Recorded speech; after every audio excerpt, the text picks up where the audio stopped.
ബിസ്മില്ലാഹിർ റഹ്മാനിർ റഹീം. നമുക്കറിയാം, നിസ്കരിക്കുന്ന ഒരു മുസൽമാൻ മിനിമം ഒരു ദിവസത്തിൽ 17 തവണ റക്അത്തുകളുടെ എണ്ണം കൂട്ടിയ 17 റക്അത്ത് ഉണ്ടാകും. മൊത്തം 5 വഖത്ത്. ഓരോ റക്അയിലും ഫാത്തിഹ നിർബന്ധമാണ്, മസ്ബൂക്കിനൊഴികെ. ഇമാമിനെ പിന്തുടർന്ന ആൾക്കൊരു ഇളവുണ്ട്. എന്നാലും ഇമാമിൻ്റെ പ്രഖ്യാപനത്തോട് പിന്തുടരുമ്പോഴാണ് ഒഴിവായി കിട്ടുന്നത്. അല്ലെങ്കിൽ അൽഹംദുലില്ലാഹി റബ്ബിൽ ആലമീൻ എന്ന് പറയണം. പ്രാർത്ഥന തുടങ്ങുമ്പോൾ അൽഹംദുലില്ലാഹി റബ്ബിൽ ആലമീൻ എന്ന് പറഞ്ഞിട്ടാണ് തുടങ്ങുന്നത്. പ്രാർത്ഥന അവസാനിപ്പിക്കുമ്പോൾ അൽഹംദുലില്ലാഹി റബ്ബിൽ ആലമീൻ പറഞ്ഞുകൊണ്ടാണ് അവസാനിപ്പിക്കുന്നത്. ഒരു മുസൽമാന്റെ ജീവിതത്തിലുടനീളം അള്ളാഹു ഇത് റിപ്പീറ്റ് ചെയ്യിപ്പിക്കുകയാണ്. നിരന്തരം പറഞ്ഞുകൊണ്ടിരിക്കാൻ കൽപ്പിച്ചിരിക്കുകയാണ്. എന്തിനാണ് അള്ളാഹു ഇതിങ്ങനെ ആവർത്തിക്കാൻ, പറയിപ്പിക്കാൻ, പറഞ്ഞുകൊണ്ടിരിക്കാൻ കൽപ്പിച്ചത്? എന്തിനൊരു മുസൽമാൻ ഈ വിശുദ്ധ വചനം ജീവിതത്തിന്റെ വിവിധ ഘട്ടങ്ങളിലൊക്കെ പറഞ്ഞുകൊണ്ടിരിക്കണം? നിസ്കാരത്തിലും അല്ലാതെയും എന്തിനാണിത് പറയുന്നത്? തഅലീമുല്ലാഹി തആല ഇയ്യാക ബിതഅലീമിഹി വഅളമതിഹി. അല്ലാഹു അവന്റെ മഹത്വവും അവനിലുള്ള ഗാംഭീര്യവും നമുക്ക് ബോധ്യപ്പെടുത്തുകയും നിരന്തരം മുഅ്മിനീങ്ങളെ ഉത്ബോധിപ്പിക്കുകയും ഓർമ്മപ്പെടുത്തുകയും ചെയ്യുകയാണ് ഈ ആയത്തിലൂടെ. അപ്പോൾ അൽഹംദുലില്ലാഹി റബ്ബിൽ ആലമീൻ എന്ന് ഓതുമ്പോഴേക്ക് ഹൃദയം ഒന്ന് റീചാർജ് ആകണം. എന്തുകൊണ്ട് ചാർജ് ആകണം? തഅലീമുല്ലാഹി തആല ഇയ്യാക. അല്ലാഹു ഈ ആയത്തിലൂടെ ഒരു അടിമയ്ക്ക് പഠിപ്പിക്കുകയാണ്, ബോധ്യപ്പെടുത്തുകയാണ്. ബിഅളമതിഹി വജലാലിഹി. അവന്റെ മഹത്വം, അവന്റെ പദവി, അല്ലാഹുവിന്റെ റേഞ്ച്, അവന്റെ ജലാലിയത്ത്, അവന്റെ ഗാംഭീര്യം, ഇത് ബോധ്യപ്പെടുത്തിക്കൊണ്ടിരിക്കുകയാണ് അല്ലാഹു. അതിനാണിത് ആവർത്തിച്ചൊരു മുഅ്മിൻ, ഒരു മുസൽമാൻ ഇത് ഓതിക്കൊണ്ടിരിക്കുന്നത്, പ്രഖ്യാപിച്ചു കൊണ്ടിരിക്കുന്നത്. ഇവിടെ യുക്തിവാദികൾക്കൊരു ചോദ്യമുണ്ട്. അല്ലാഹ് തന്നെ പൊക്കിയാണ്, അല്ലാഹ് എന്നെ പറയാ സർവസ്തുതിയും ലോകപരിപാലകനായ അല്ലാഹുവിനാണ്. ഇത് ഖുർആനിൽ മാത്രമല്ല കേട്ടോ, ബൈബിളിൽ നിങ്ങൾ സുവിശേഷ പ്രസംഗത്തിലൊക്കെ കേട്ടിട്ടുണ്ടാവുമല്ലോ, അത്യുന്നതങ്ങളിൽ ദൈവത്തിന് സ്തുതി. അപ്പോൾ ഈ ഇഞ്ചീലിലും തൗറാത്തിന്റെ ഒക്കെ പ്രമേയാണ് അൽഹംദുലില്ലാഹി റബ്ബിൽ ആലമീൻ. അപ്പൊ ഈശ്വര വിശ്വാസികൾ, ദൈവവിശ്വാസികൾ, മതക്കാര് ഏത് ദൈവത്തെ കൊണ്ടാണ് നടക്കുന്നത്? SP ദൈവം. SP ദൈവം എന്ന് പറഞ്ഞാൽ സ്വയം പൊങ്ങി ദൈവം. എന്നെ അള്ളാന്റെ ഇങ്ങനെ വലുപ്പത്തരം പറഞ്ഞുകൊണ്ടിരിക്കുകയാണ്, ഇങ്ങനെയൊക്കെ വിമർശിക്കും. വാസ്തവത്തിൽ സ്വയം പൊങ്ങൽ ഇവിടെയില്ല. ആക്ഷേപാർഹമായ പൊങ്ങല്, പൊക്കമില്ലാത്തവർ പൊക്കം നടിക്കലാണ് ആക്ഷേപാർഹമായ സ്വയം പൊങ്ങൽ, തന്നെ പൊക്കിത്തരം. അനവസരത്തിൽ ഒരാളെ മഹത്വം വിളമ്പല്, ആവശ്യമില്ലാത്ത ഘട്ടത്തിൽ തന്റെ മഹത്വം പറയല്, അല്ലെങ്കിൽ ഇല്ലാത്ത മഹാത്മ്യങ്ങൾ വിളിച്ചുകൂവൽ, ഇതൊക്കെയാണ് തന്നെ പൊക്കി മോശപ്പെട്ട സ്വഭാവം. ഇത് പരമയാഥാർത്ഥ്യമാണ്. ഇപ്പൊ ഞാൻ നിങ്ങളെ മുമ്പാകലെ ഇവിടെ ജോലി ചെയ്യുന്ന സ്ഥിതിക്ക് റൂമിൽ ഒരാൾ വന്നു, ഉസ്താദ് എവിടെ ചോദിക്കുമ്പോൾ ഞാനാണ് ഇവിടുത്തെ ഖത്തീബ്. അയാളെ കാര്യങ്ങൾ നടക്കണമെങ്കിൽ പറയേണ്ടി വരും, ഇല്ലേ? ഞാൻ നാട്ടിൽ പോയിട്ട് പറയാണ് 12,000 കുടുംബമുള്ള മൂവാറ്റുപുഴ സെൻട്രൽ ജമാഅത്തിന്റെ ഖത്തീബാണ് ഞാൻ എന്ന് പറഞ്ഞാൽ എവിടെ ജോലി എന്ന് വെച്ചാൽ മൂവാറ്റുപുഴ എന്ന് പറയാന്നല്ലാണ്ട് അത് പറയുമ്പോൾ അനവസരത്തിലുള്ള മഹത്വം വിളിച്ചു കൂവലാണത്. അത് SP സ്വയം പൊങ്ങിത്തരാണ്. അള്ളാഹു ഞാൻ റബ്ബുൽ-ആലമീനാണ്, അതുകൊണ്ട് നിങ്ങളൊക്കെയും എന്നെ സ്തുതിക്കണം, സർവരുടെയും സ്തുതിക്ക് അർഹനായിട്ടുള്ളവൻ ഞാനാണ് എന്ന് അള്ളാഹു പരിചയപ്പെടുത്തുമ്പോൾ അതൊരു പരമാർത്ഥം മാത്രമാണ്. അത് ഒരല്പം കൂടുതലുമില്ല, അത് കുറഞ്ഞു പോയിട്ടുമില്ല. കൃത്യമായ അളവിൽ അള്ളാഹു ആ പരമാർത്ഥം പടപ്പുകൾക്ക് ബോധ്യപ്പെടുത്തുകയാണ്. പൊക്കമില്ലാത്തവൻ പൊങ്ങാൻ നോക്കിയാൽ ഉള്ള പൊക്കത്തിനും ഡാമേജ് വരും. അങ്ങനെ ഉണ്ട്. നിലവിൽ സമൂഹം ആ വ്യക്തിക്കൊരു വലിയ മാർക്കറ്റൊക്കെ കൊടുത്തിട്ടുണ്ടാവും. ഇയാളുടെ ഈ വാക്ക് കേട്ടാൽ ഉള്ള മതിപ്പും ആ മഹത്വം ജനങ്ങള് അത് ഇല്ലാതെ പോകും, അവരെ മനസ്സെന്നത് നഷ്ടമായി പോകും. ഇവിടെ അതല്ല സംഭവിക്കുന്നത്. അള്ളാഹു പരമാർത്ഥം വേണ്ടുന്ന അളവിൽ പരമസത്യം മുഅ്മിനീങ്ങളെ ബോധ്യപ്പെടുത്തുകയാണ്. മനുഷ്യരായ നാം നമുക്കിടയിലുള്ള സംസാരത്തിലൊക്കെ ഇടക്ക് പറയുന്ന ചില പരിചയപ്പെടുത്തലുകൾ ഉണ്ടല്ലോ. ചില മഹത്വങ്ങൾ പറഞ്ഞുകൊണ്ട് നാം ഇടയ്ക്കിടെ സംസാരത്തിനിടയിൽ പരിചയപ്പെടുത്തുന്ന ഒരു രീതി സാർവത്രികമായി നമുക്കിടയിലുണ്ട്. ഒരാൾ മറ്റേ ആളോട് പറയാണ്, എൻ്റെ മകൻ SI ആണ്, പോലീസ് ഉദ്യോഗസ്ഥനാണ്, അല്ലെങ്കിൽ ജഡ്ജിയാണ്, അല്ലെങ്കിൽ ഞാൻ MA ആണ്, അല്ലെങ്കിൽ എനിക്ക് വിദേശത്ത് ഒന്നിലധികം ഷോപ്പിംഗ് കോംപ്ലക്സുകളുള്ള ആളാണ് ഞാൻ, അല്ലെങ്കിൽ എൻ്റെ വാപ്പ പള്ളി പ്രസിഡന്റ് ആയിരുന്നു. ഇന്നൊരാൾ കല്യാണത്തിന് പോയപ്പോ കല്യാണ പന്തലിനകത്ത് വെച്ച് ഞാൻ പരിചയപ്പെട്ടു, സലാം പറഞ്ഞു, എന്താ പേര് എന്ന് ചോദിച്ചപ്പോ പിന്നെ ആ പേര് പറഞ്ഞിട്ട് അദ്ദേഹം എന്നോട് പറഞ്ഞത്, എൻ്റെ വാപ്പ പ്രസിദ്ധമായ ഇന്ന പള്ളി ഞാൻ പറയില്ല, അപ്പൊ കള്ളി പൊളി, പ്രസിദ്ധമായ ഇന്ന പള്ളിയിൽ 20 കൊല്ലം പ്രസിഡന്റായി നിന്ന ആളാണ് എൻ്റെ വാപ്പ, ഒരു 5 വർഷം പഞ്ചായത്ത് പ്രസിഡന്റും ആയിട്ടുണ്ട്. ഇയാൾക്ക് അതിനെന്തോലൊക്കെ ഒന്നുമില്ല. അപ്പൊ വാപ്പാന്റെ കാര്യം പറഞ്ഞ്, മക്കളെ കാര്യം പറഞ്ഞ്, അല്ലെങ്കിൽ സ്വന്തം മഹത്വങ്ങൾ പറഞ്ഞ് പരസ്പരം പരിചയപ്പെടുത്തുന്ന ഒരു രീതി നമുക്കിടയിലുണ്ടല്ലോ. നല്ലതോ ചീത്തയെന്നുള്ളത് വേറെ ചർച്ച, അങ്ങോട്ട് പോണില്ല. ഇത് കേൾക്കുന്ന ശ്രോതാവിന് ഇതുകൊണ്ട് എന്താ കാര്യമുള്ളത്? എന്റെ വാപ്പ പള്ളി പ്രസിഡന്റ് ആയിരുന്നു, അല്ലെ എന്റെ വാപ്പ പഞ്ചായത്ത് പ്രസിഡന്റ് ആയിരുന്നു, ഇപ്പൊ മരിച്ചു പോയിട്ട് 8 കൊല്ലായി. ഇപ്പൊ ഉണ്ടെങ്കിലും തർക്കമില്ല. എന്നത് കേട്ടാ കേൾക്കുന്നവന് പഞ്ചായത്ത് പ്രസിഡന്റ് ആണെങ്കിൽ വല്ല ഫയലും ശരിയാക്കാണ്ടെങ്കിൽ നടക്കും. മരിച്ചിട്ട് 8 കൊല്ലം ആയിട്ടുണ്ട്. പിന്നെ ഈ വിവരണത്തിൽ, ഈ പരിചയപ്പെടുത്തലിൽ കേൾക്കുന്ന ആൾക്ക് എന്താ കാര്യമുള്ളത്? പറയുന്ന ആൾക്ക് എന്താ കാര്യമുള്ളത്?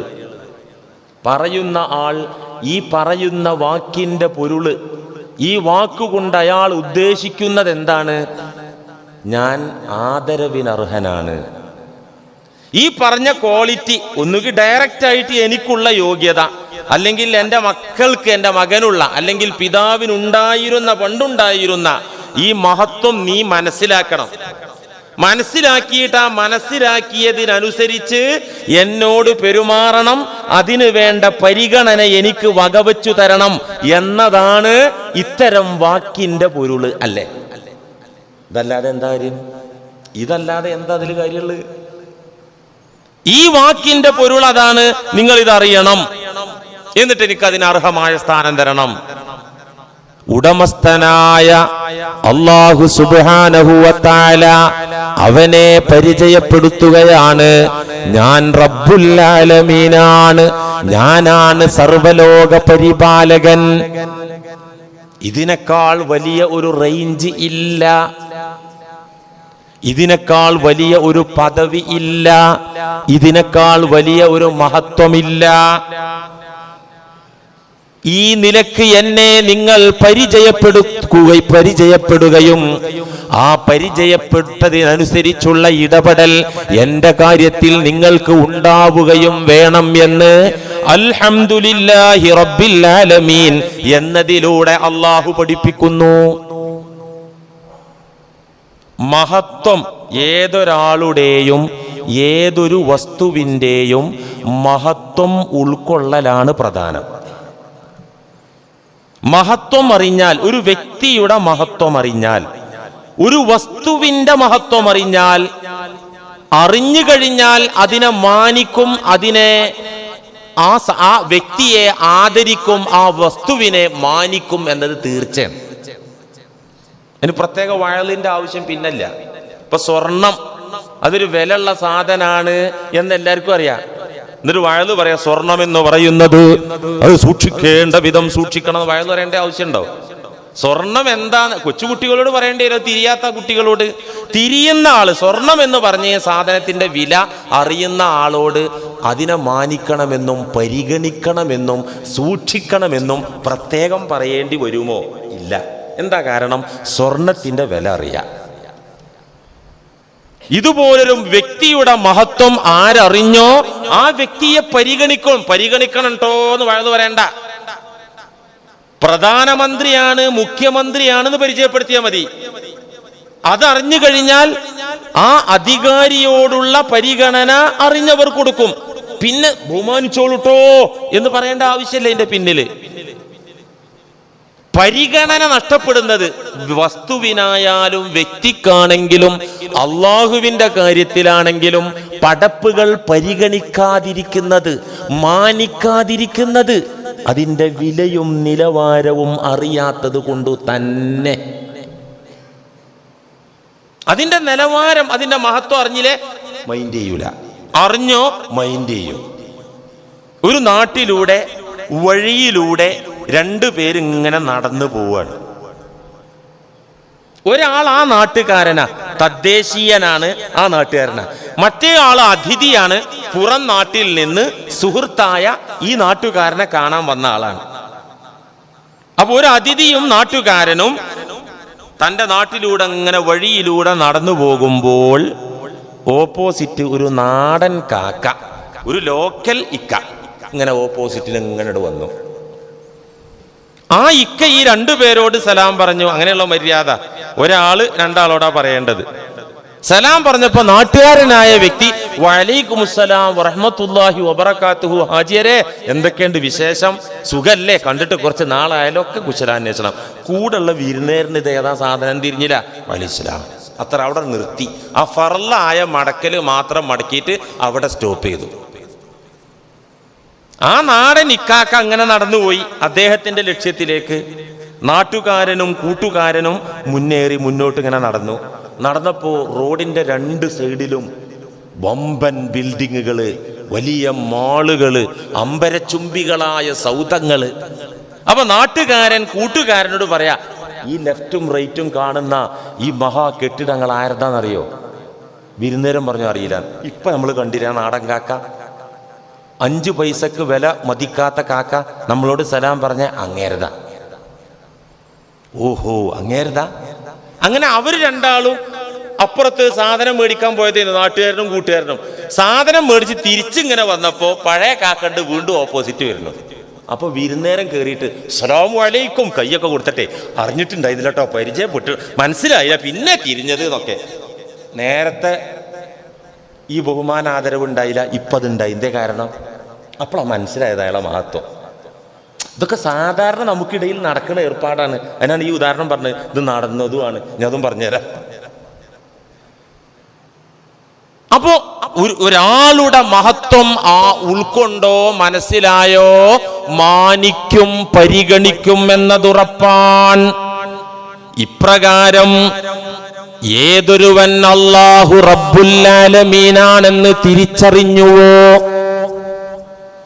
ലോകങ്ങളായ ലോകങ്ങളുടെയൊക്കെയും ഉടമസ്ഥനും സൃഷ്ടാവും നിയന്താവും പരിപാലകനും അല്ലാഹു മാത്രമാണ് എന്ന് ഏതൊരുവൻ തിരിച്ചറിഞ്ഞുവോ ആ വ്യക്തി അല്ലാഹുവിനെ മാത്രമാണ് മാനിക്കുക, ആ വ്യക്തി അല്ലാഹുവിനെ മാത്രമാണ് പരിഗണിക്കുക. ശിർക്ക് ഇങ്ങോട്ട് പോണം. ശിർക്ക് വരുന്നതിൻ്റെ ഇടയിലൊക്കെ ശിർക്ക് കയറും. ഓ അവനുള്ളത് കൊണ്ട് അവിടെ ശരിയായി, ഇവനുള്ളത് കൊണ്ട് ഇവിടെ ശരിയായി, അതുള്ളത് കൊണ്ട് സെറ്റപ്പായി, അതില്ലാത്തതുകൊണ്ട് അത് കുളമായി, ഒക്കെ ശിർക്ക. അത് ഒറ്റക്ക് പൊങ്ങി വരൂല. അത് ഒറ്റക്ക് അങ്ങോട്ട് ഇല്ലാണ്ടായി പോവില്ല. അവിടൊക്കെ റബ്ബുൽ ആലമീന്റെ തെർബിയത്ത് കണ്ട വ്യക്തി അല്ലാഹു റബ്ബുൽ ആലമീനാണെന്ന് തിരിച്ചറിഞ്ഞിട്ടുണ്ടായിരിക്കും. ഏതൊരാൾ അല്ലാഹു റബ്ബുൽ ആലമീനാണെന്നറിഞ്ഞുവോ സകല ലോകങ്ങളുടെയും അധിപനും നിയന്താവും പരിപാലകനും ഉടമസ്ഥനും അതിനെ ചലിപ്പിക്കുന്നവനും എൻ്റെ അള്ളയാണ് എന്ന് ഏതൊരു മനുഷ്യൻ തിരിച്ചറിഞ്ഞുവോ, ആ തിരിച്ചറിഞ്ഞവൻ മാത്രമേ അള്ളാഹുവിനെ മാനിക്കുകയുള്ളൂ, പരിഗണിക്കുകയുള്ളൂ. മുസ്ലിം സമൂഹം അള്ളാഹനെ പരിഗണിക്കാതെ പോയതിന്റെ കാരണം എന്താ? അൽഹംദുലില്ലാഹി റബ്ബിൽ ആലമീൻ ഓതിയിട്ടുള്ളൂ, അത് അറിഞ്ഞിട്ടില്ല. ഇതന്നെ ആദ്യം വേണ്ടത് എന്താ? ഇബാദത്താ? അല്ല. ആദ്യം വേണ്ടത് എന്താ? ഹജ്ജിന് പോക്ക? അല്ല. ആദ്യം വേണ്ടത് എന്താ? പള്ളിയിൽ ജമാഅത്തിന് വരവാ? അല്ല. ആദ്യം വേണ്ടത് എന്താണ്? അള്ളാന്റെ മഹത്വം അറിയലാണ്. ഫാത്തിഹ തന്നെ നോക്ക്. സൂറത്തുൽ ഫാത്തിഹ ഖുർആന്റെ ഉമ്മ, മാതാവ്, ഖുർആനിന്റെ നിധി, ഖുർആനിന്റെ എസൻസ്, ഖുർആനിന്റെ കാതല്, ഖുർആനിന്റെ സത്ത, ഖുർആനിന്റെ എൻട്രൻസ്, ഖുർആനിലേക്ക് കയറാനുള്ള ഇതൊക്കെയാണ് ഫാത്തിഹ. ഈ ഫാത്തിഹയുടെ സ്റ്റൈല് നോക്ക് നിങ്ങൾ. 7 ആയത്തുകളിൽ 4 ആയത്ത് അള്ളാനെ പരിചയപ്പെടുത്തുക മാത്രമാണ്. എന്നിട്ട് പിന്നെ ഇബാദത്തിന്റെ കേസ് പറഞ്ഞിട്ട് വീണ്ടും അള്ളാനെ പരിചയപ്പെടുന്ന വഴിയിലേക്ക് എത്തിക്കാനുള്ള ദുആയാണ്. പിന്നെ എന്ത്? 7 ആയത്താണ് സൂറത്തുൽ ഫാത്തിഹയിൽ ഉള്ളത്. അതിന്റെ തുടക്കത്തിലുള്ള 4 ആയത്തും റബ്ബിനെ പരിചയപ്പെടുത്തുന്ന പണി മാത്രമാണ്. ബിസ്മില്ലാഹിർ റഹ്മാനിർ റഹീം പരിചയപ്പെടുത്തലാണ്. അൽഹംദുലില്ലാഹി റബ്ബിൽ ആലമീൻ പരിചയപ്പെടുത്തലാണ്. അർറഹ്മാനിർ റഹീം അള്ളാഹനെ പരിചയപ്പെടുത്തലാണ്. മാലികി യൗമിദ്ദീൻ അള്ളാഹുവിനെ അറിയിച്ചു തരലാണ്. അള്ളാഹുവിനെ കുറിച്ച് അള്ളാഹു തന്നെ പഠിപ്പിച്ചു തരികയാണ്.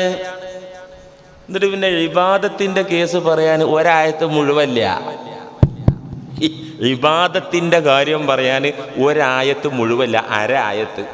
ഇയ്യാക നഅ്ബുദു വ ഇയ്യാക നസ്തഈൻ ഞങ്ങളൊക്കെയും ആരാധിക്കുന്നത് നിന്നെ മാത്രം എന്ന പ്രഖ്യാപനം ഒരു ആയത്തിന്റെ പകുതി മാത്രമേ ഉള്ളൂ. പിന്നുള്ളത് നിന്നോട് സഹായം ചോദിക്കുന്നവരാണ് ഞങ്ങൾ, അതിന് പറ്റിയവനാണ് നീ. പിന്നെ ഇഹ്ദിന സിറാത്തൽ മുസ്തഖീം തൊട്ടിട്ട് വലല്ലാലീൻ വരെയുള്ളത് അല്ലാഹുവേ നിന്നെ പരിചയപ്പെടാനുള്ള വഴിയിൽ എത്തിക്കണേ എന്ന പ്രാർത്ഥനയാണ്. ആ വഴിയുടെ വിശദീകരണമാണ്. ആ വഴി ഏതാണെന്ന് പറഞ്ഞിട്ട് അള്ളാഹുവോട് അത് ചോദിക്കാണ്. ആലോചിച്ച് നോക്കൂ. ഫാത്തിഹയുടെ 90% അള്ളാഹനെ പരിചയപ്പെടുന്ന ഏർപ്പാടാണ് ഫാത്തിഹയിൽ നടക്കുന്നത്. ഇത് പരിചയപ്പെട്ട് കിട്ടിയാൽ, അള്ളാഹുവിനെ പരിചയപ്പെട്ട് കിട്ടിയാൽ, ഞാൻ എപ്പോഴും പറയാറുള്ളത് പോലെ ഒരു പുക അല്ലെങ്കിൽ ഒരു ബ്ലാങ്ക്, അതിനകത്ത് എന്തോ ദുസ്വപ്നങ്ങൾ പോലെ ചില മെസ്സേജുകൾ തലക്കകത്ത്. അള്ളാന്റെ കാര്യത്തിൽ ബോധ്യവും ബോധവും തിരിച്ചറിവുമാണ് വേണ്ടത്. ഇത് ഏതൊരു മനുഷ്യന് കിട്ടിയോ, അവന്റെ ഹൃദയത്തിൽ കിട്ടിയോ, അവൻ രക്ഷപ്പെട്ടു. അള്ളാനെ ഓർമ്മയുള്ള നേരത്തൊരാൾക്ക് വ്യഭിചരിക്കാൻ പറ്റുമോ? മോഷണം നടത്താൻ പറ്റുമോ? ലാ യസ്നി സാനി ഹീന യസ്നി വഹുവ മുഅ്മിൻ ഖാല റസൂലുള്ളാഹി സ്വല്ലല്ലാഹു അലൈഹി വസല്ലം. എന്താണ് പറഞ്ഞത്? എന്താ നബി തങ്ങൾ പറഞ്ഞത്? വ്യഭിചരിക്കുന്നവൻ മുഅ്മിനായിക്കൊണ്ട് വ്യഭിചരിക്കുന്നില്ല, മോഷ്ടാവ് മുഅ്മിനായിക്കൊണ്ട് മോഷ്ടിക്കുന്നില്ല. അപ്പൊ ചിലപ്പോ ഓർമ്മ വരും, പടച്ചോനെ അത് പോട്ടെ പെട്ടെന്ന് ഡിലേറ്റ് ചെയ്യും. എന്തോ ഒരു ആറാമ്പറപ്പ്, ഒരു തെറ്റായ റോങ് പണിക്ക് പോവാണ്. അപ്പൊ ഉള്ളിലൊരു ഉൾവിളി അള്ളാനെ കുറിച്ച് പെട്ടെന്ന് ഡിലീറ്റ് ചെയ്ത് കളയും. ഇബ്ലീസ് അതിന് സപ്പോർട്ടും ചെയ്യും. ബോധമുള്ളവനെ, അള്ളാഹുവിന്റെ മഹത്വത്തെക്കുറിച്ച് ബോധമുള്ളവനെ തിന്മയിൽ നിന്ന് അകലാൻ സാധിക്കൂ, നന്മയിലേക്ക് അടുത്തു വരാൻ സാധിക്കുകയുള്ളൂ. അതുകൊണ്ട് ദീനിന്റെ ബേസ്, ഖുർആനിന്റെ ബേസ് അള്ളാഹുവിന്റെ മഹത്വം അറിയലാണ്. ഖുർആൻ അത് പഠിപ്പിക്കാണ്, അത് ഉൾക്കൊള്ളലാണ് വളരെ പ്രധാനപ്പെട്ടത്. അള്ളാഹു നമ്മെ ഇബാദത്തിലേക്ക് ക്ഷണിക്കുന്നതിൻ്റെ മുമ്പ് അവന്റെ മഹത്വങ്ങളൊക്കെ വിശദീകരിച്ച് നമുക്ക് പറഞ്ഞു തന്നിട്ട് അള്ളാനെ കൂട്ടരെ നിങ്ങൾ മാത്രമല്ല വഴിപ്പെടുന്നത്, ഈ പ്രപഞ്ചത്തിലെ സകല ചരാചരങ്ങളും അള്ളാനെ വഴിപ്പെടുന്നുണ്ട് എന്ന് അള്ളാഹു പറയാൻ. ഒരു പുൽക്കൊടി ഇളകണമെങ്കിൽ റബ്ബുൽ ആലമീന്റെ ഡയറക്ഷൻ കൂടാതെ അത് ഇളകൂല. ഒരു പൂവ് വിരിയണമെങ്കിൽ അതിന്റെ മുട്ട് വിടർന്ന് അത് പ്രശോഭിതമാകണമെങ്കിൽ, സൗരഭ്യം പരത്തുന്ന വിധത്തിൽ ആ പുഷ്പം ഉണ്ടാകണമെങ്കിൽ റബ്ബുൽ ആലമീന്റെ കൽപ്പന വേണം. അത് വാടി നിലത്ത് പതിക്കുന്നത് റബ്ബുൽ ആലമീന്റെ തീരുമാനപ്രകാരമാണ്. ഇത് അള്ളാഹ് പറഞ്ഞു തരാണ്. ഈ പ്രപഞ്ചം മുഴുവൻ എന്നെ അനുസരിക്കുന്നത് അവകൾക്ക് എൻ്റെ മഹത്വം മനസ്സിലായി. ഏതിനും, മനുഷ്യനല്ല, ജിന്നിനല്ല, പോത്തിനും കുതിരക്കൊക്കെ അടക്കം. കഴുത എന്ന് പറഞ്ഞ സാധനം എന്താണ്? നമ്മളൊരാളെ വിഡ്ഢിയാക്കുന്ന, വിഡ്ഢി എന്ന് വിശേഷിപ്പിക്കുന്നതിന് പറയുന്ന ഒരു വാക്കാണ് എടാ കഴുത, അല്ലേ? ശരിക്കും കഴുതയെ അവഹേളിക്കലാണ് ആ വിളിയിലുള്ളത്. കഴുത മോശമില്ല. ഒരിക്കൽ മദീനയുടെ തെരുവോരങ്ങളിൽ മഹാന്മാരായ സ്വഹാബത്തിന്റെ അന്നത്തെ കാലത്തെ ഒരു ബൈക്ക് എന്ന് പറയാ കഴുത. മുന്തിയ ബെൻസ് മേത്തരം കുതിരയൊക്കെയാണ്, അത് മോട്ടോർ വാഹനമില്ലല്ലോ. അപ്പൊ ഈ കഴുതപ്പുറത്ത് സ്വഹാബാക്കൾ ഇങ്ങനെ യാത്ര ചെയ്യുന്ന സ്വഭാവം അന്നുണ്ടല്ലോ. ചില സ്വഹാബികൾ എന്ത് ചെയ്യും?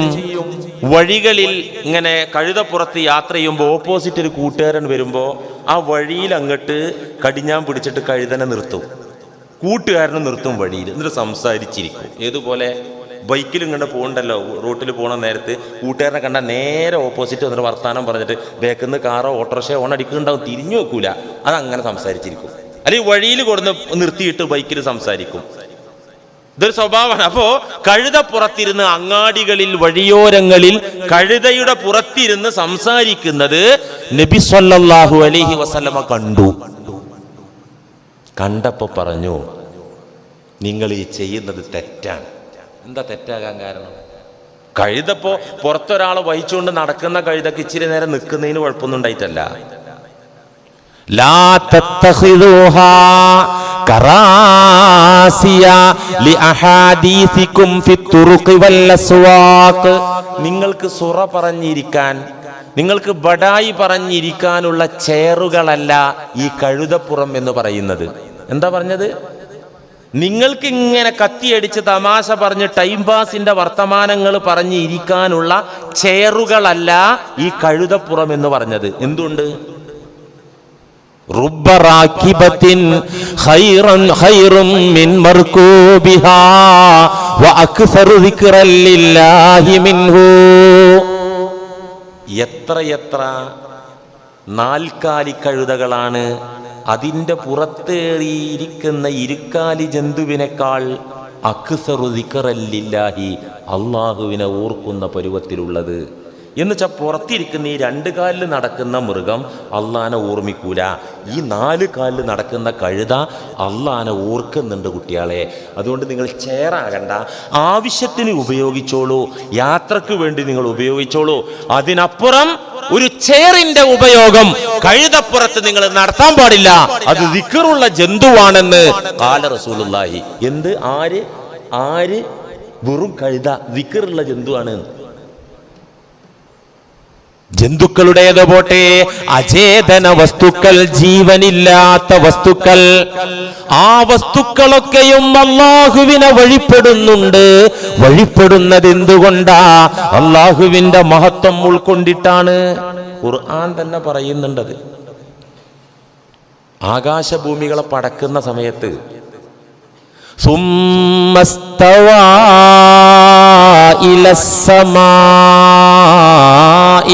വഹിയ ദുഖാൻ ഫഖാല ലഹാ വലിൽ അർളി ഇഅ്തിയാ തൗഅൻ ഔ കർഹാ ഖാലതാ അതൈനാ ത്വാഇഈൻ.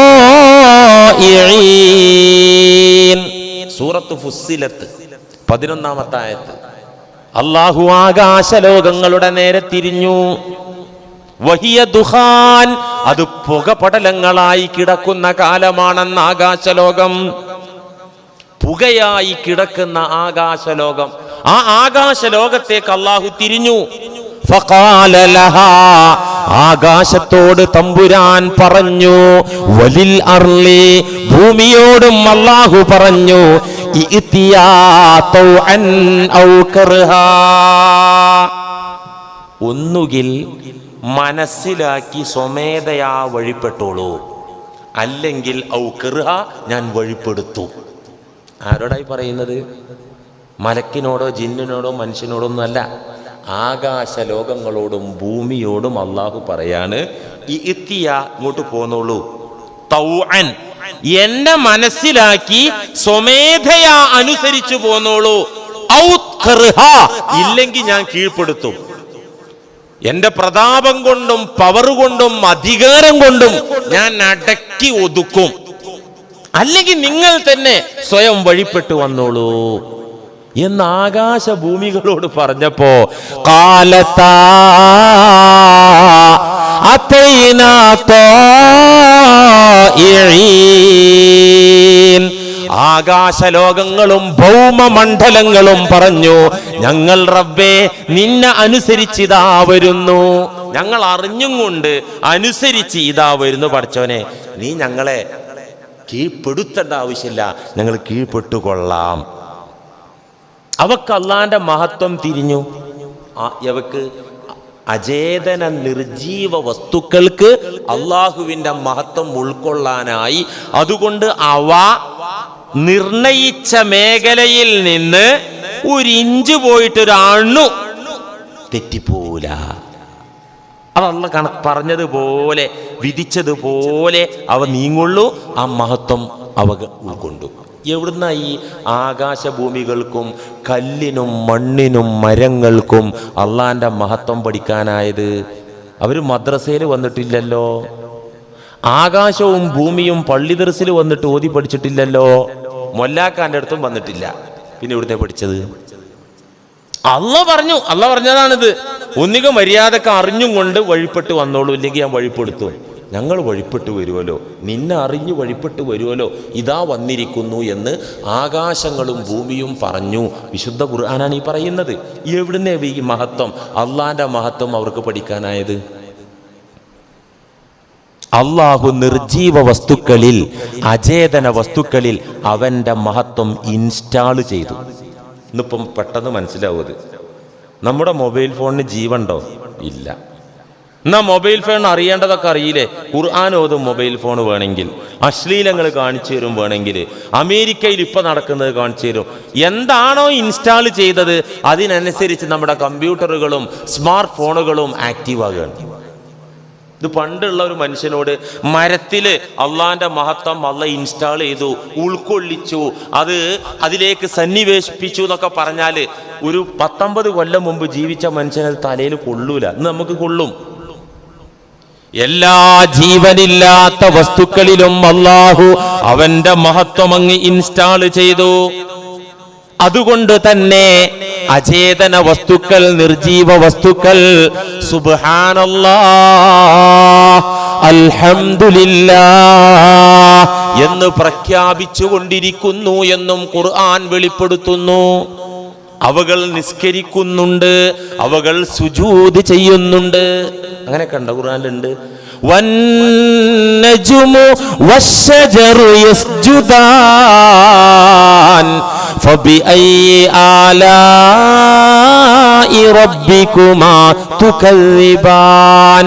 വന്നജ്മു താരകങ്ങൾ, നക്ഷത്രങ്ങൾ, വശ്ശജറു സസ്യലോകം, മരങ്ങൾ, യസ്ജുദാൻ അല്ലാഹുവിന്റെ മഹത്വത്തിന്റെ മുന്നിൽ സുജൂദ് ചെയ്യുന്നുണ്ട്. മീകായിൽ അലൈഹിസ്സലാമിന്റെ ഒരു കാറ്റ്, ആ കാറ്റോടുകൂടെ ചില്ലകൾ ഇങ്ങനെ താഴും. അത് സുജൂദാണ്. തിരിയുന്നവർക്കേ തിരിയുള്ളൂ. അള്ളാഹ് പറഞ്ഞു തരാണ്, മരങ്ങൾ സുജൂദ് ചെയ്യുകയാണ്. എന്നാൽ മനുഷ്യരായ നമ്മിൽ അള്ളാഹു അത് ചുമ്മാ ഇൻസ്റ്റാൾ ചെയ്തില്ല. ഏത്? അള്ളാന്റെ മഹത്വം വെറുതെ ഇൻസ്റ്റാൾ ചെയ്ത് തന്നില്ല.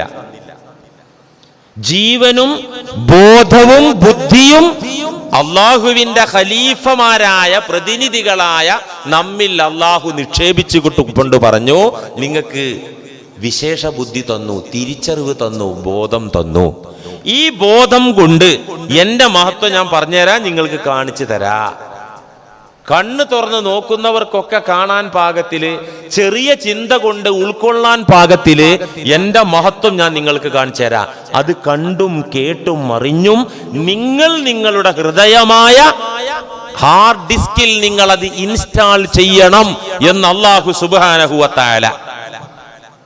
ഈ സൗകര്യങ്ങൾ ഉണ്ടായിട്ടും റബ്ബുൽ ആലമീൻ അൽഹംദുലില്ലാഹി റബ്ബിൽ ആലമീൻ എന്ന് ഓതിയിട്ട് ആ ഓതിയേടത്ത് എത്താതെ അള്ളാന്റെ തെർബിയത്ത് അറിയാത്ത ഒരു മനുഷ്യന്റെ അവസ്ഥ പാറക്കല്ലിനേക്കാൾ കഷ്ടമാണ്. മരത്തേക്കാൾ ആ മനുഷ്യൻ മോശമാണ്. വിശുദ്ധ ഖുർആൻ പറഞ്ഞല്ലോ, ചില പാറകൾ മനുഷ്യ ഹൃദയങ്ങൾ, മനുഷ്യരുടെ ഹൃദയങ്ങൾ പാറയേക്കാൾ കടുത്തു പോവുകയും പാറക്കല്ലുകളെക്കാൾ മോശപ്പെട്ടതാവുകയും ചെയ്യും. എന്തുകൊണ്ടെന്നാൽ ചില പാറക്കല്ലുകൾ അള്ളാഹുവിനെ പേടിക്കുന്നുണ്ട്. ഇത് മൊല്ലാക്ക പറഞ്ഞതല്ല, ഖുർആൻ പറയുന്നതാ. ചില കല്ലുകൾ അള്ളാഹുവിനെ പേടിക്കുന്നുണ്ട്, ഭയക്കുന്നുണ്ട്. ثم قست قلوبكم من بعد ذلك فهي كالحجارة أو أشد قسوة. ഇസ്രായേലി മക്കളുടെ അധപതനം ഓർമ്മപ്പെടുത്തി, ആ ചരിത്രത്തെ ഓർമ്മപ്പെടുത്തിക്കൊണ്ട് അള്ളാഹു പറയുന്നൊരായത്താണിത്. സുമ്മ ഖസത് ഖുലൂബുക്കും. ഇസ്രായേലിയര് യാക്കൂബ് നബി അലൈഹിസ്സലാമിന്റെ സന്താന പരമ്പര. അവരിലാണ് ഏറ്റവും കൂടുതൽ നബിമാര് വന്നത്. എന്തേ കാരണം? ഏറ്റവും അധപതിച്ചവർ അവരായിരുന്നു. ഏറ്റവും അധികം ഡോക്ടർമാർ എവിടെ വേണ്ടത്? ഏറ്റവും അധികം രോഗികളിലോടത്തല്ലേ വേണ്ടത്. ഇസ്രായേലി സമൂഹം ചരിത്രത്തിന്റെ പല ഘട്ടങ്ങളിലും തകരുകയും അധമന്മാരായി പോവുകയും ചെയ്തിട്ടുണ്ട്. ആ ചരിത്രം നബി സല്ലല്ലാഹു അലൈഹി വസല്ലമ തങ്ങളിലൂടെ അള്ളാഹു വെളിപ്പെടുത്തുകയാണ്. സുമ്മ ഖസത് ഖുലൂബുക്കും മിൻ ബഅദി ദാലിക്. പിന്നെയും നിങ്ങളുടെ ഹൃദയങ്ങൾ കടുത്തു പോയിട്ടുണ്ട്, ഡ്രൈ ആയി പോയിട്ടുണ്ട്. ഫഹിയക്കൽ ഹിജാറ, പാറക്കല്ല് പോലെ, ഔ അശദ്ദു ഖസ്വ, പാറക്കല്ല് പോലെയുമല്ല, അതിനേക്കാൾ കടുത്തുപോയി. അവരൊക്കെ ചരിത്രം തഫ്സീറിലൊക്കെ കാണാം. ഇപ്പൊ സൂറത്തുൽ ബഖറ വലിയ ഒരു അധ്യായമാണല്ലോ, സൂറത്താണല്ലോ. ഏത്? സൂറത്തുൽ ബഖറ. അതിലെന്താ ഈ ബഖറ? പശു പരാമർശം എന്താണ് അതിനകത്തുള്ളത്? ഒരു ചരിത്ര സംഭവമാണ്. ഞാനിപ്പോൾ ആ ചരിത്രം വിശദീകരിക്കുകയല്ല, ചുരുക്കി പറയാം, അതിന്റെ കാതലായ വശം മാത്രം. എങ്ങനെ സൂറത്തുൽ ബഖറ ഉണ്ടായത്? ബഖറ ഒരു പശുവിന്റെ ചരിത്രമുണ്ട്. മൂസാ നബി അലൈഹി സ്വലാമിന്റെ കാലത്ത് ഒരാൾ മറ്റൊരാളെ കൊന്നു. കൊലയാളി രാത്രിയുടെ ഇരുളിൽ കൊന്നുപോയി, പിടിക്കാൻ കിട്ടിയില്ല. കൊലപാതകം മനുഷ്യൻ, ആദ്യ മനുഷ്യൻ അബുൽ ബഷർ, മനുഷ്യ പിതാവിന്റെ മക്കള് തമ്മിൽ തന്നെ കൊല നടത്തി. ഇപ്പൊ ഇന്ത്യയിൽ ഇന്ന് വൈകുന്നേരത്തെ വാർത്ത, വീണ്ടും ഒരു പെൺകുട്ടിയെ പീഡിപ്പിച്ച് കത്തിച്ചു കൊന്നു. ത്രിപുരയിൽ നിന്നാണ് വാർത്ത, വൈകുന്നേരത്തെ ന്യൂസിൽ. എന്താ അത് റഹ്മാനെ? ഇതൊക്കെ ചിലപ്പോൾ അദാബായിരിക്കും, ഭരിക്കുന്ന ആളുകൾക്കുള്ള അദാബായിരിക്കാം. പ്രജകൾ മുഴുവൻ രോഷാഗ്നി കൊണ്ട് തിളക്കാൻ ഒരു പക്ഷേ ഇതൊക്കെ കാരണമായേക്കാം. അള്ളാഹ് അതൊക്കെ കാണുന്നുണ്ടല്ലോ. എന്തായാലും അള്ളാഹു നമ്മുടെ അരുമ മക്കളെയും കുടുംബത്തെയും ഇത്തരം ദുരന്തങ്ങളിൽ നിന്ന് കാത്തുരക്ഷിക്കുമാറാകട്ടെ. അല്ലാത്ത അവസ്ഥയാണത്. അപ്പൊ ഇസ്രായേലിൽ കൊലപാതകം വർദ്ധിച്ചു. ഒരാൾ മറ്റൊരാളെ കൊന്നു. രാത്രിയുടെ ഇരുളിൽ ഘാതകൻ എസ്കേപ്പായി, രക്ഷപ്പെട്ടു. അന്ന് പോലീസ് നായയും വിരലടയാള വിദഗ്ധരൊന്നും അന്നില്ല എന്ന് മൂസാ നബി അലൈഹി സ്വലാമിന്റെ കാലത്ത്. അപ്പോ അന്ന് മുഅ്ജിസത്ത് കൊണ്ട്, മൂസാ നബിയുടെ മുഅ്ജിസത്ത് കൊണ്ട്, പ്രത്യേക കുദറത്ത് കൊണ്ട്, കഴിവുകൊണ്ട് കൊലയാളിയെ കണ്ടെത്തണമെന്ന് ആവശ്യപ്പെട്ട് കൊല്ലപ്പെട്ടവന്റെ ആളുകൾ വന്നു. മരിച്ചിട്ടുണ്ട്, അങ്ങ് അള്ളാന്റെ അടുത്ത ആളാണ്, അള്ളായിട്ട് സംസാരിക്കുന്ന ആളാണ്, അതുകൊണ്ട് ഈ കൊന്നവനെ പിടുത്തം കിട്ടണം, അതിനൊരു വഴി കാണിച്ചു തരണം. മൂസാ നബി പറഞ്ഞു, ഒരു പശുവിനെ അറുത്തോളൂ. അതിൽ ഇവർ കുറേ റോങ് ക്വസ്റ്റ്യൻ ചോദിച്ചു. ഒരു പശുവിനെ അറുത്തോളൂ എന്ന് പറഞ്ഞാൽ കിട്ടുന്ന പശുവിനെ പിടിച്ച് അറുത്താൽ മതി. ഈ പഹയര് എന്ത് വെച്ചു? അതിലെ നിറം എന്താന്ന് വെച്ചു. അവൻ നിറം പറഞ്ഞു. പിന്നെന്താണ് ആ പശുവിനുള്ള യോഗ്യത? അപ്പോൾ പറഞ്ഞു കൊടുത്തു. പിന്നെന്താ യോഗ്യത? ഇങ്ങനെ ഒരിക്കലും തെരഞ്ഞാൽ കിട്ടാത്തൊരു പശുവിൻ്റെ കോലത്തിലെത്തി. പക്ഷെ അവർ അദബ് കാണിച്ചു. ഇൻഷാ അല്ലാ മൂസ, ഞങ്ങൾ ഇങ്ങനത്തെ ഒരു പശുവിനെ ഞങ്ങൾ തേടി പിടിക്കും എന്ന് പറഞ്ഞു. ആ ഇൻഷാ അല്ലാ പറഞ്ഞ അള്ളാഹ്ക്ക് ഇഷ്ടപ്പെട്ടു. അതുകൊണ്ട് അവർക്ക് ലോകത്തിന്റെ ഒരു മൂലയിൽ നിന്ന് ഈ ഗുണങ്ങളും യോഗ്യതകളും വിശേഷണങ്ങളുള്ള പശുവിനെ കിട്ടിയെന്നാ. അപ്പൊ കൊല്ലപ്പെട്ട മയ്യിത്ത് ഇവിടെ കിടക്കുകയാണ്. മൂസാ നബി അലൈഹി സ്വലാം പറഞ്ഞ പശുവിനെ കൊണ്ടുവരൂ. ഈ യോഗ്യതയൊക്കെ ഉള്ള പശുവിനെ അവർ പിടിച്ചു കൊണ്ടുവന്നു. അതിനെ അറുത്തിട്ട് അതിന്റെ വാല് മുറിച്ചെടുത്തിട്ട് ആ വാല് കൊണ്ട് ഈ മയ്യിത്തിൽ അടിക്കുക. ആ ആള് പറഞ്ഞു തരും ആരാ കൊന്നത്. ഇതാണ് സൂറത്തുൽ ബഖറ. ഇസ്രായേലര് ആ പശുവിനെ അറുത്തതിന്റെ വാല് ഇബ്നു അബ്ബാസ് റളിയല്ലാഹു അൻഹു വലിയ ഖുർആൻ പണ്ഡിതനായ സ്വഹാബിയാണല്ലോ, അദ്ദേഹം പറയുന്നുണ്ട്, ലമ്മാ ളുരിബ ബി ബഅലിൽ ബഖറത്തി, അറുക്കപ്പെട്ട പശുവിന്റെ ശരീരഭാഗം കൊണ്ട് ഈ വധിക്കപ്പെട്ട കൊല്ലപ്പെട്ട വ്യക്തിയുടെ മയ്യിത്തിൽ അടിച്ചപ്പോൾ അദ്ദേഹം ആ മയ്യിത്തിൽ എണീറ്റിരുന്നു. ഫഖീല ലഹു, അവിടെ വട്ടം കൂടിയ ആളുകൾ ചോദിച്ചു, മൻ ഖതലക, ആരാണ് നിന്നെ കൊന്നത്? അദ്ദേഹം പറഞ്ഞു, ഖതലനി ബനു അഖീ, എന്റെ സഹോദരന്റെ മക്കള്, കൂടപ്പുറപ്പിന്റെ കുട്ടികളാണ് ഈ കൊച്ചാപ്പയായ എന്നെ കൊന്നിരിക്കുന്നത് എന്ന് പറയുകയും സുമ്മ ഖുബില, ഉടനെ ആ റൂഹ് പിടിക്കുകയും ആ വീണ്ടും പഴയ അവസ്ഥയിൽ മയ്യിത്തായി കിടക്കുകയും ചെയ്തു. കൃത്യമായിട്ട് പറഞ്ഞു, ബനു അഖീ, എന്റെ സഹോദരന്റെ മക്കളാണ് എന്നെ കൊന്നത് എന്ന് ഇയാൾ ജീവിച്ച് പറഞ്ഞ് വീണ്ടും മരിച്ചനെ വീണപ്പോ ഫഖാല ബനു അഖീഹി, ഇവര് പറഞ്ഞു, ഈ സഹോദരന്റെ പുത്രന്മാര് പറഞ്ഞു, വല്ലാഹി മാ ഖതൽനാഹു, ഇയാൾ നുണ പറഞ്ഞതാണ്, ഇയാൾ നുണ പറഞ്ഞതാണ്. ഇത്ര വലിയ ദൃഷ്ടാന്തം. ഒരു ശവം എന്നുവെച്ചാൽ ശവം മയ്യിത്ത് എണീറ്റ് ജീവൻ കിട്ടി ഇന്ന ആള് കൊന്നു എന്ന് പറഞ്ഞ് മരിച്ച് രണ്ടാമത് അങ്ങോട്ട് വീണപ്പോൾ അവർ പറയാണ്, വല്ലാഹി മാ ഖതൽനാഹു, പടച്ചോനെ തന്നെ നേര് ഞങ്ങൾ കൊന്നിട്ടില്ല. ഇതേന്ന് ഇസ്രായേലിന്റെ റേഞ്ച്. ഇതൊക്കെ ഓർമ്മപ്പെടുത്തിയിട്ട് അല്ലാഹ് പറയാ, സുമ്മ ഖസത്ത് ഖുലൂബുകും മിൻ ബഅദി ദാലിക്, നിങ്ങളെ ഹൃദയം കടുത്തുപോയി, ഫഹിയക്കൽ ഹിജാറ, പാറക്കല്ല് പോലെ എന്നല്ല പറയാൻ പാടില്ല, അങ്ങനെ പറഞ്ഞാൽ തെറ്റാവും. ഔ അശദ്ദു ഖസ്വ, പാറയേക്കാൾ കാഠിന്യമുള്ളതായി പോയി നിങ്ങളെ ഹൃദയം. എന്നിട്ട് അല്ലാഹു പറയാണ്, വ ഇന്ന മിനൽ ഹിജാറതി ലമാ യതഫജ്ജറു മിൻഹുൽ അൻഹാർ, പാറകളിൽ ചില പാറകളുണ്ട്, ആ പാറക്കെട്ടുകളിൽ നിന്നാണ് അരുവികൾ പുറപ്പെടുന്നത്, പുഴകൾ പുറപ്പെടുന്നത്. അങ്ങനെ ഈ പുഴകളുടെ പുറപ്പാട് സ്റ്റാർട്ടിംഗ് പോയിന്റ് നോക്കിയാൽ ചിലപ്പോൾ ചില പാറക്കെട്ടുകളായിരിക്കും, അതിൻ്റെ ഉള്ളിൽ നിന്നായിരിക്കും ഈ വെള്ളം വരുന്നത്. പാറകളിൽ ചില പാറ, ലമാ തതഫജ്ജറു മിൻഹുൽ അൻഹാർ, ആ പാറക്കൂട്ടങ്ങളിൽ നിന്ന്, പാറക്കെട്ടുകളിൽ നിന്ന് അരുവികൾ പുറപ്പെടാറുണ്ട്. വ ഇന്ന മിൻഹാ ലമാ യശഖഖു ഫയഖ്റുജു മിൻഹുൽ മാ, ചില പാറകൾ പിളർന്നാൽ അതിൽ നിന്ന് വെള്ളം വരും. നല്ല മണ്ണ്, വളക്കൂറുള്ള മണ്ണ്, കിണർ വെട്ടി താഴ്ത്തി അടഞ്ഞ പാറ, ഇനിയിപ്പോ എന്താ ചെയ്യാ? അപ്പൊ നമ്മളെന്താ പറയാ, ഇച്ചിരി പൊട്ടിച്ചു നോക്കുക, വെള്ളം കിട്ടുന്നുണ്ടോ അല്ലേ?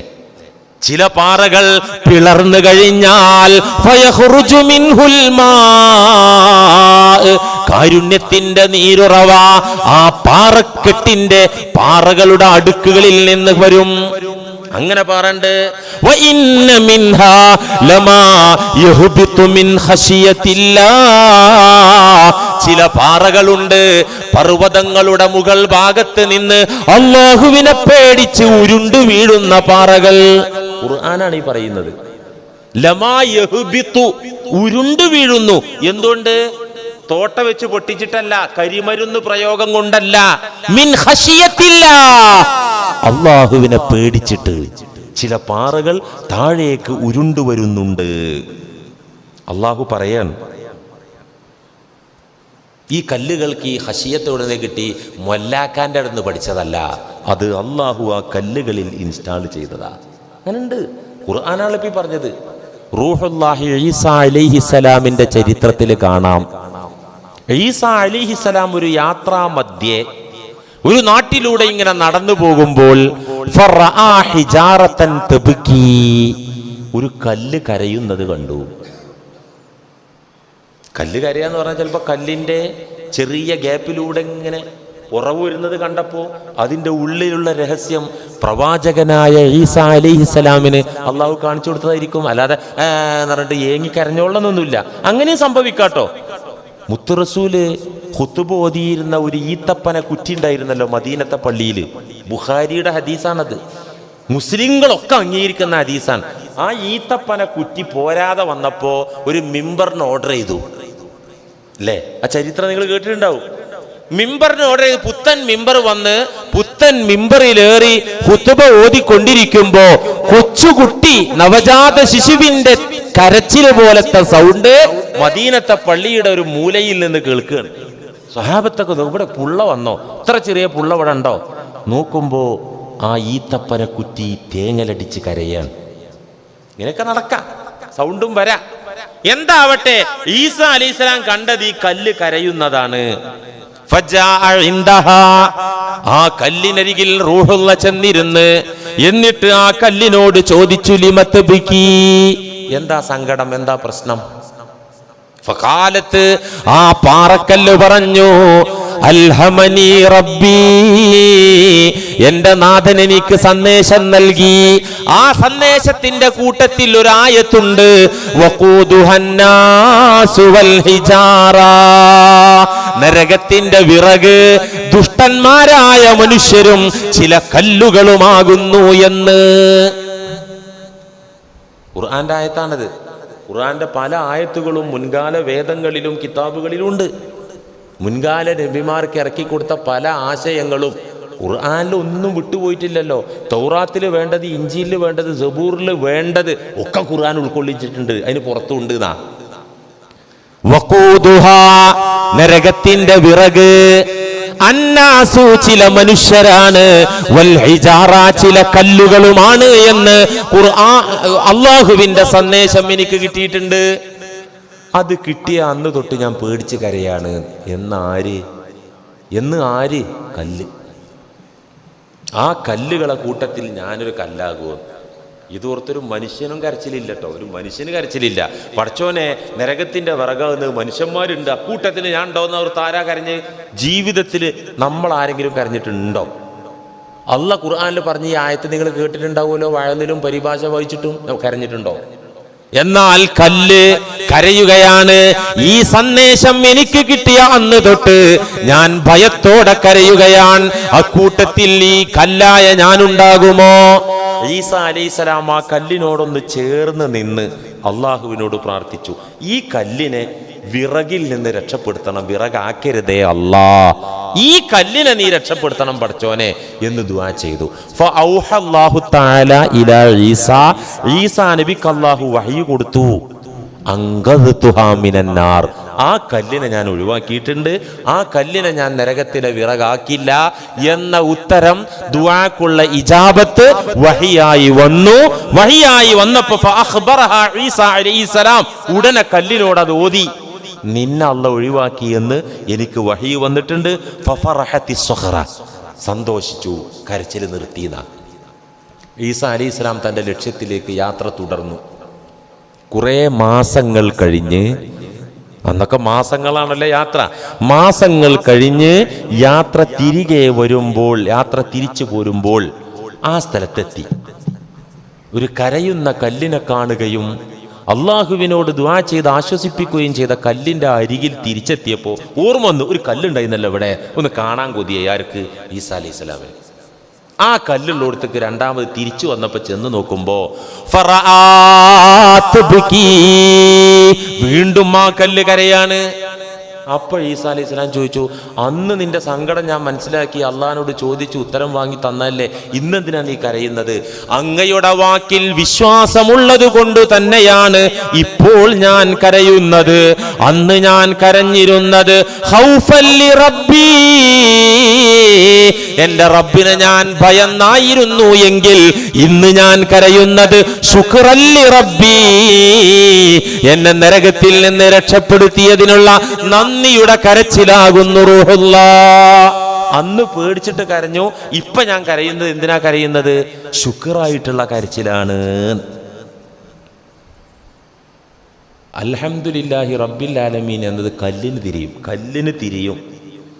വഇൻ മിൻ ഷൈഇൻ ഇല്ലാ യുസബ്ബിഹു ബിഹംദിഹി സുബ്ഹാനല്ലാഹി വബിഹംദിഹി എന്ന് ഓരോ പടപ്പുകളും സർവചരാചരങ്ങളും പറഞ്ഞുകൊണ്ടിരിക്കുന്നുണ്ട്. അതിന്റെ കൂട്ടത്തിൽപ്പെട്ടതാണ് കല്ല്. അള്ളാഹുവിന്റെ റബ്ബുൽ ആലമീന്റെ മഹത്വം അറിയുന്നതിനനുസരിച്ചാണ് നമ്മുടെ ഈമാൻ വളരുക. അള്ളാഹുവിന്റെ സകല പവറുകളും ഈ അൽഹംദുലില്ലാഹി റബ്ബിൽ ആലമീൻ എന്ന ആയത്തിൽ അള്ളാഹു ഉൾക്കൊള്ളിച്ചിരിക്കുകയാണ്. അൽഹംദുലില്ലാ എന്നത് പടപ്പിന്റെ സമർപ്പണമാണ്. അള്ളാഹ്ക്ക് സ്തുതി പറഞ്ഞുകൊണ്ട് ഏൽപ്പിച്ചു കൊടുക്കലാണ്. റബ്ബുൽ ആലമീൻ എന്നത് റബ്ബിനെ കുറിച്ചുള്ള പഠനമാണ്. അൽഹംദുലില്ലാ സമർപ്പണമാണ്, റബ്ബുൽ ആലമീൻ പഠനമാണ്. ഈ പഠനം 10ാം ക്ലാസ്സിൽ തീരൂല, ഈ പഠനം ഡിഗ്രിയിൽ തീരൂല, ഈ പഠനം വെല്ലൂരിൽ പോയി തഹസീലായാൽ തീരൂല, പട്ടിക്കാട് പോയി ഫൈസി ബിരുദെടുത്താൽ തീരൂല.